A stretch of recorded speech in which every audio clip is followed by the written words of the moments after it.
So what do you got here? What are we looking at? We have a repurposed refrigerator or freezer turned into a solar food dehydrator. So this is the conventional. You got all the racks in your storage, and you can have different heat levels and stuff you can put things in. This has got, at the top, it'll get to like 130, and then right in here it's like 120 and stuff on a decent sunny day. And you know, you can move the shelves around and stuff, so that's nice. So the hot air comes in at the top, gives off its heat, cools and falls, and exits out the bottom. And then if you look around on this other side, you have the collector panel. The air enters in through the bottom here, which is screened to keep bugs out.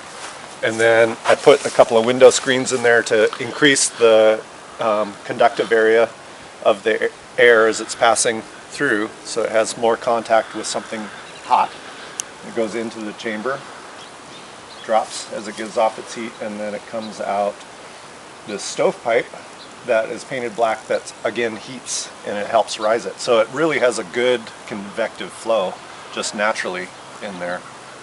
And I've thought about hooking a little rocket stove to it as a alternate heat source, because there's times, a couple times it was sunny, it was good, we had dried tomatoes in there.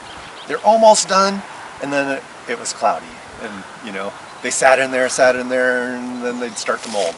So it's good to have like a secondary heat source. So in that case, they're almost done, you just fire up the rocket stove for a little bit and crank that through it and finish them off. So that's probably one of the next steps. So really, it's just glass and screens heating that that's up. That's it. And then I used... It's not a solar panel, on this, it's just nope. glass and screens. And then on the back, I used the framework. This is a refrigerator door on the back, so it has the framework already, and then it's insulated. Okay. And so the sides aren't insulated, but the back is insulated. I see. Mm-hmm. And then this is all glazed in, and then the screens are just kind of stapled in there to with a little stay black in paint place on the with screens. black paint. Yep. Yeah.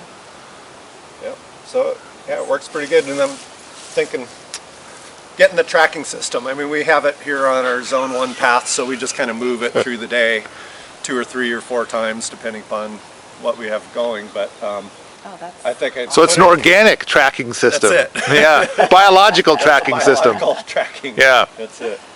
So, but I was thinking, like, you put it on a Lazy Susan and you hook it up with like a bungee and a bucket of water that drips out at a certain rate, and so as the water loses weight, then it like pulls it back. So you like set it at the beginning of the day. You could. That'd be If you like this sort of thing, come on out to the forums at permies.com, where we talk about alternative energy, homesteading, and permaculture all the time.